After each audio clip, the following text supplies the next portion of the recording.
জানি আমার উপর মব সৃষ্টি করে আমার উপর হামলা করতেছে। মব সৃষ্টি করে শ্রমিক নেতা আদনান টিটুর উপর অতর্কিত হামলার অভিযোগ উঠেছে কিছু দুর্বৃত্তদের বিরুদ্ধে। গত শুক্রবার রাতে চট্টগ্রাম নগরীর পাহাড়তলী থানাধীন অলঙ্কার মোড়ে এ ঘটনা ঘটে।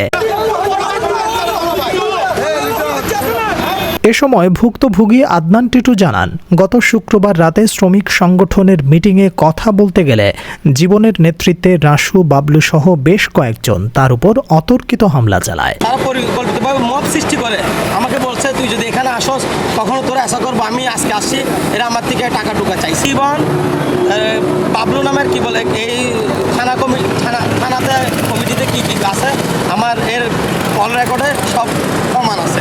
প্রায় 10-15 জন ছিল। হ্যাঁ, এই আমার কাছে ভিডিও আছে। এরা যে আমার উপর হামলা করতেছে, জানি আমার উপর মব সৃষ্টি করে আমার উপর হামলা করতেছে। আমি দেশের প্রশাসনের কাছে আইন শৃঙ্খলা বাহিনীর প্রতি আস্থাশীল। আমি চাই সঠিক তদন্তের মাধ্যমে এটা বিচার হোক।